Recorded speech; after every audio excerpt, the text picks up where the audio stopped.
religiosidade e lugar estratégico para a passagem de ouro.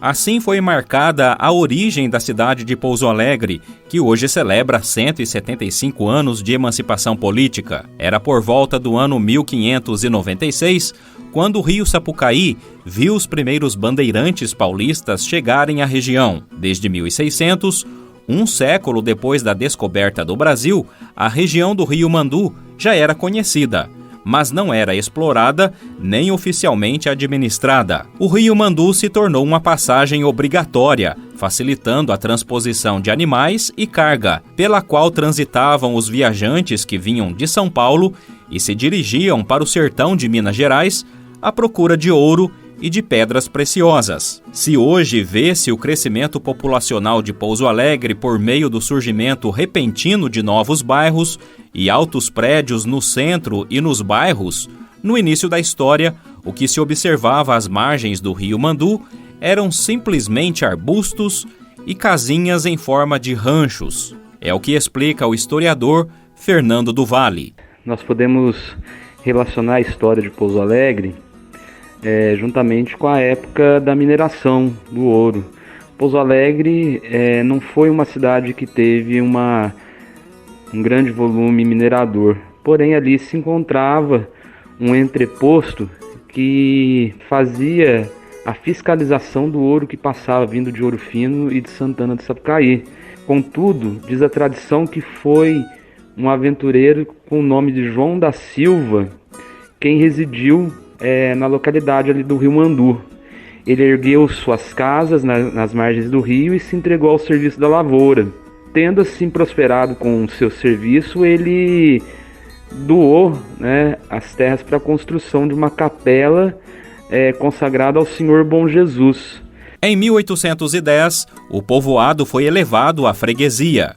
Foi levantado pelourinho, símbolo desta conquista, na Praça João Pinheiro. Vocacionada ao crescimento, em 1831, Pouso Alegre já recebia o título de vila, Arraial do Bom Jesus de Matozinhos do Mandu, se desmembrando da cidade de Campanha. Esse título ou essa condição de vila é muito importante para o lugar, pois é quando a localidade ela assume uma posição política. Juntamente é criada a Câmara Municipal, os poderes são organizados ali, e toda a estrutura econômica e política passa a ser realizada na localidade. Então, vamos dizer assim que a certidão de batizado de Pouso Alegre oficial se dá no dia 16 de outubro de 1831. E em 1848, no dia 19 de outubro, Pouso Alegre assume a condição de cidade, que é comemorado no feriado agora, no dia 19 de outubro. A beleza natural do lugarejo, enladeado pela pureza das águas dos riachos e pela exuberância da Serra do Itaim, inspirou ilustres visitantes a batizar as planícies do Rio Mandu com o nome que conhecemos hoje, Pouso Alegre. É o que lembra Fernando do Valle. A origem do nome Pouso Alegre, ela pode ser até mesmo controversa, porém eu prefiro optar pela tradição que diz o seguinte: em 1797, ainda no final do século XVIII, o governador Dom Bernardo José de Lorena, mais conhecido como Conde de Sarzedas, ele foi transferido de São Paulo para a capitania de Minas Gerais. E na viagem ele passou pelo pequeno povoado do Mandu, e onde veio encontrar o juiz de fora de Campanha, o Dr. Joaquim Carneiro de Miranda. Os dois pousaram naquele lugar, dormiram talvez num rancho ou numa casa uma hospedaria, e encantados pela beleza daquele lugar ali aos pés do Mandu, da Serra do Itaim, conta-se que os cidadãos, através da tradição oral que foi passando pelos tempos, que ouviram da boca de um deles que o lugar não devia se chamar Mandu, como era então conhecido já tradicionalmente, mas sim Pouso Alegre, porque eles tiveram um pouso alegre, porque eles tiveram uma visão bonita, Eles se alegraram ao ter o pouso e acordar alegremente. E essa denominação, por lei, foi sancionada posteriormente. Hoje, quem visita o centro de Pouso Alegre pode percorrer por ruas tracejadas com rigor. 2 praças também se destacam na região central. Essas construções são resultados do trabalho de um dos personagens mais importantes da história da cidade, o senador José Bento. Ele organizou a pequena vila de Pouso Alegre, a pequena vila, né, o pequeno povoado de Pouso Alegre.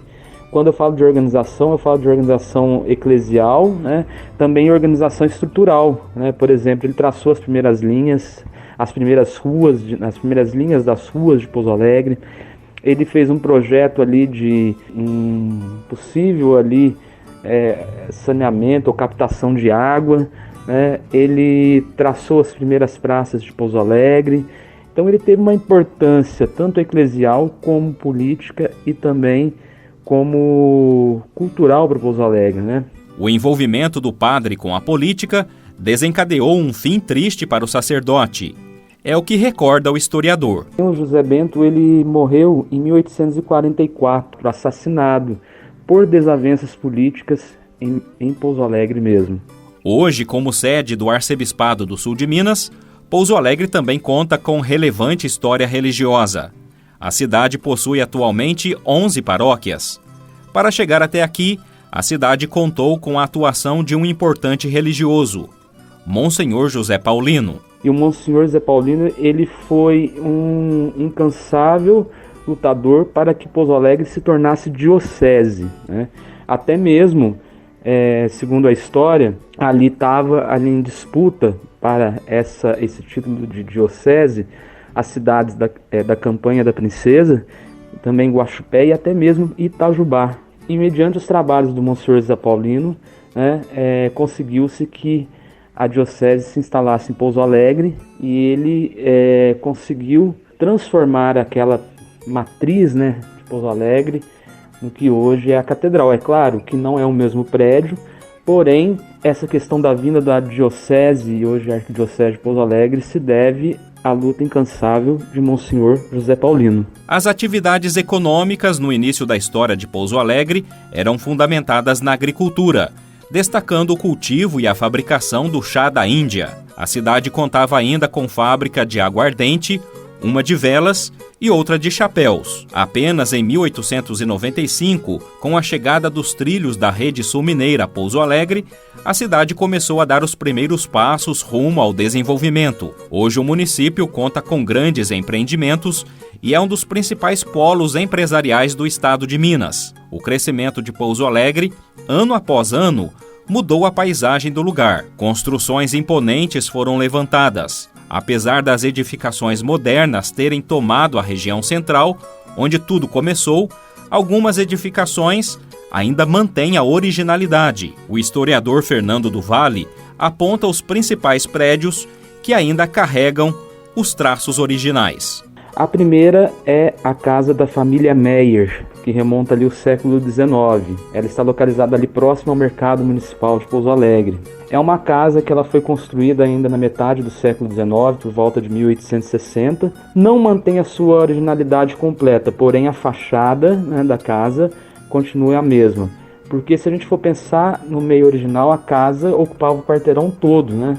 E até hoje, onde é o restaurante do Paulinho, cruzava lá a Praça do Dr. Zé Garcia Coutinho, a rua ali do Conservatório, retornava, passava pela Coronel Otávio Meyer e retornava no ponto inicial. Porém, a fachada continua a mesma quando Julião Florencio Meyer chega ao Brasil. Então, eu posso dizer que é uma das mais antigas ou a mais antiga de Pouso Alegre. É incontestável.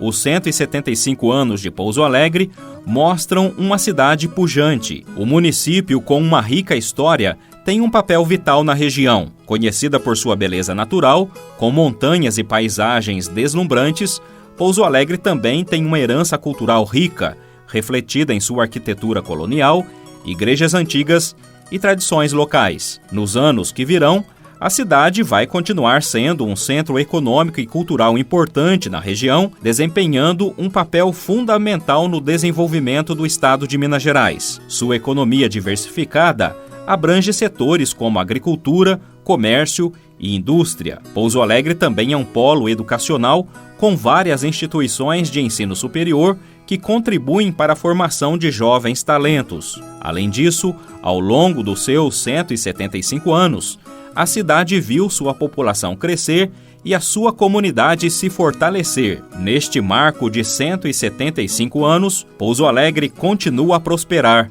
mantendo viva sua herança histórica e abraçando o futuro com otimismo. Que a cidade continue a florescer e a encantar gerações futuras, com sua beleza e autenticidade do seu povo, além da paz entre os seus governantes.